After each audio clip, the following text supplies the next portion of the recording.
sa radyo mo. Oras sa DXIC ay mabilig at atak alas 7:20 sa buntag. RMN News, Diretso Balitang Iligan. Headlines. Mga law enforcers nga naubos sa nasunong buhatan at dunay katungod sa pagdalaw ng armas ni Fuego sumapa ni Konsehal Abragan. LTO Chief sa Law Enforcement mipaklarong aduna sila katungod sa pagpitbit og armas ni Fuego. Bag-ong administrasyon sa kagamanan lokal sa Dakbayan gihagit sa pagtabang musulbad sa problema sa operasyon sa habal-habal. Konsehal Abragan hinusog ng solusyon na paghangyo nga ni Mayor Celso Roncia nga makapatawag ng Executive Legislative Caucus aron hisgutan ang budget sa 2014. Sa balitang negosyo na bukas sa Philippine Stock Exchange may hinay. Sa balitang sports, fight strategy ni Coach Freddy Roach nga tinipakman andam na. RMN News, Diretso Balitang Iligan. O karon na kining naibutag mga kasama.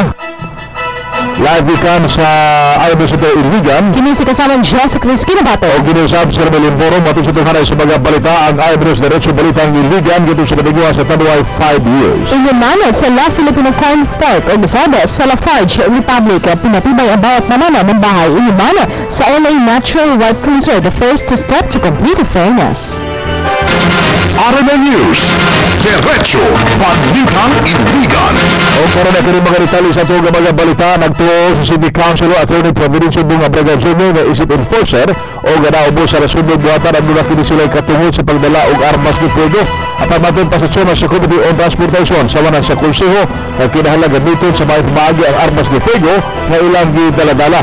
Gibutyag ni Konsehal Abragan na dili gamiton ang armas sa pagpanion o pagpanghadlok ngadto sa katao nga ilang masikop puman kini makahimo pagsupak sa kadalanan.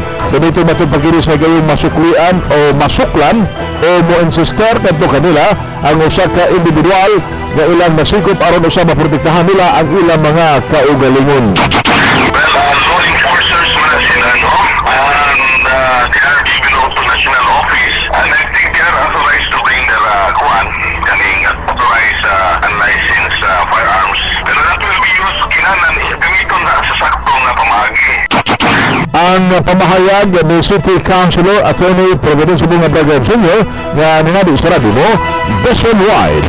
Radyo mo nationwide. Gipaklaro ni Mr. Michael Macarbon, Chief Law Enforcement sa Land Transportation Office o LTO sa Dakbayan nga pinasubay sa Presidential Decree gihatagan sila og katungod nga makadala og armas ni Fuego.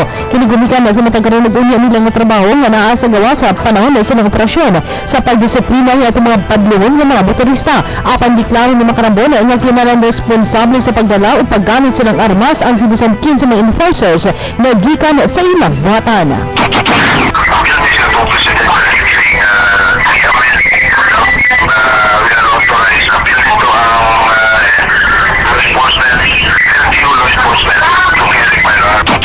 Ang pamahayag ni LTO Chief Law Enforcement Michael Macarambon nga hinabi sa radyo mo nationwide. RMN News, Diretso Balitang Iligan. Ipatinaw ni PNP Spokesperson Police Union Inspector Enrique Miracaol nga subay sa nasara na mga sakop sa kapulisan ng man kasundaluhan lang ang gitugutan sa pagbitbit og armas ni Fuego. Apan adunay gihatag ng mga otoridad ngadto sa pila ka mga enforcers sama sa land transportation o ubang pagumikan sa karisgo sa ilang mga trabaho.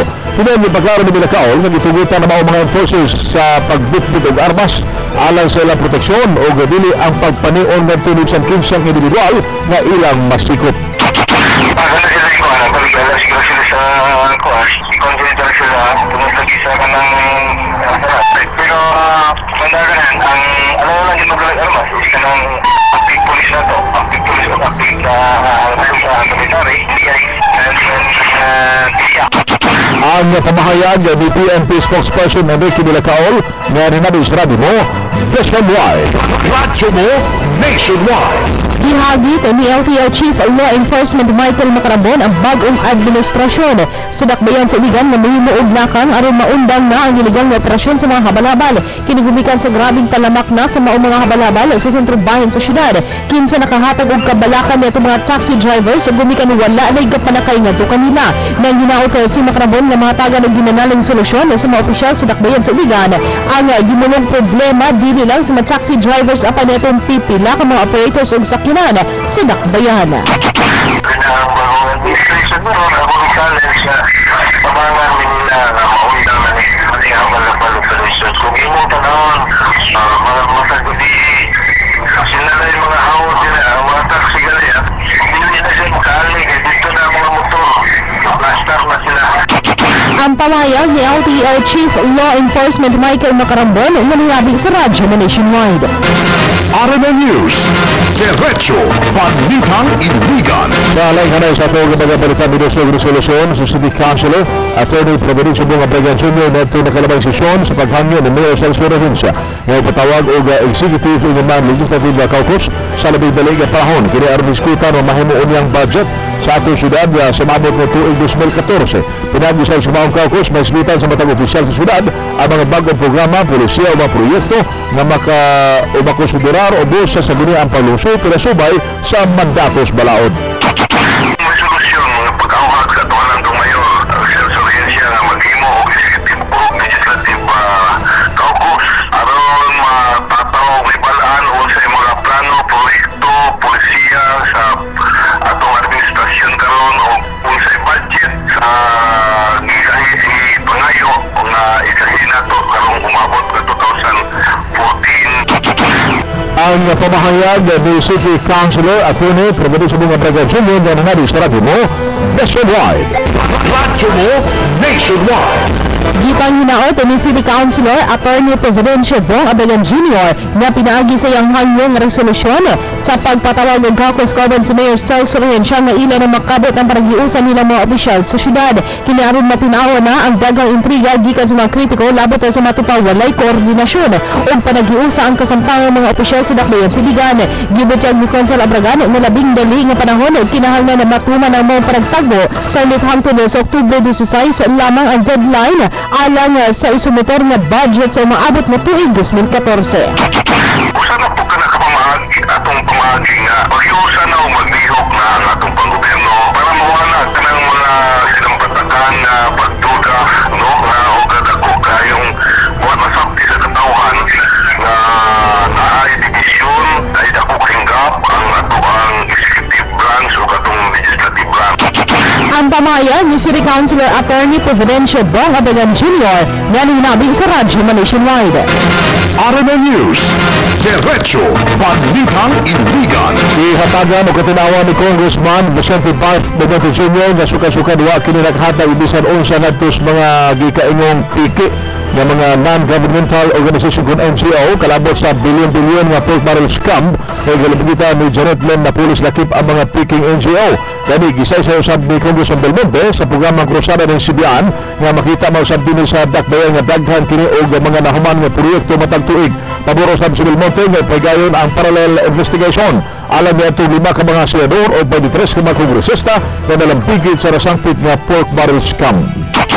Never nga nakahatag ko sa peke nga NGO kanang allegation nga ang JLN is peke under investigation. Welcome development na siya. No? O yun kong kinanglan pangitawang yun at pamahagi nga maundang na kanang misuse sa atong mga PIDAP.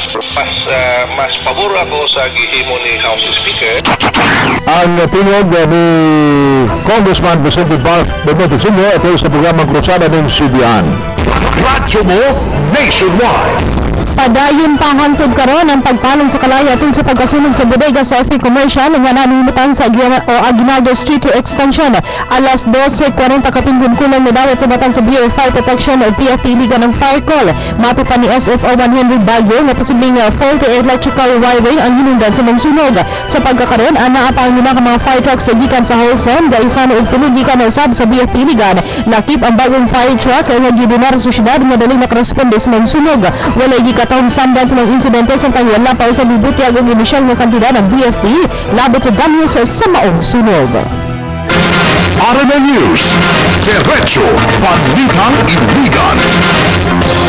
Diretso sa Nego.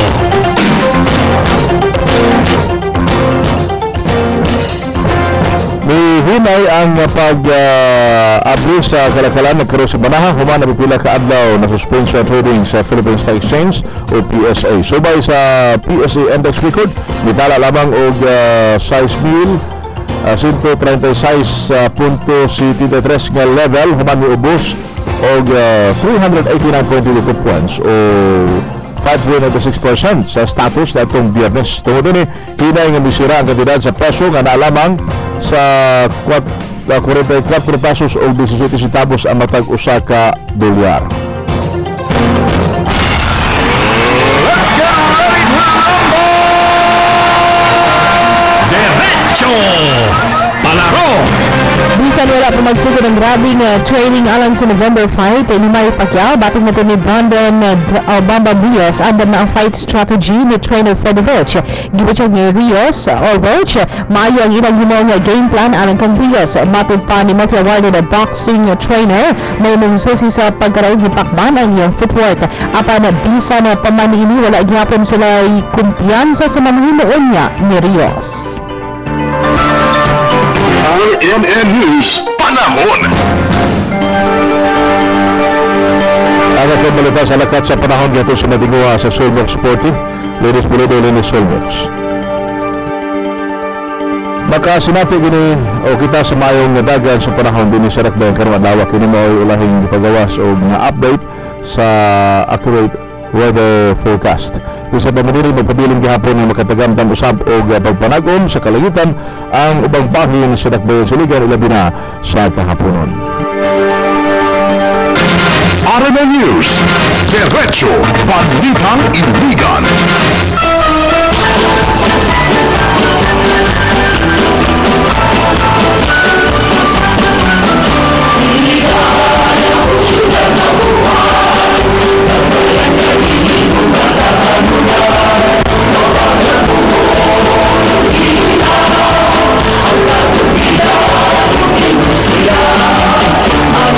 Kasama live gikan sa RMN News Iligan ang ginabasa sa mga balita ang RMN News Diretso Balitang Iligan daling adlaw na Biyernes, Agosto 23 to 2013.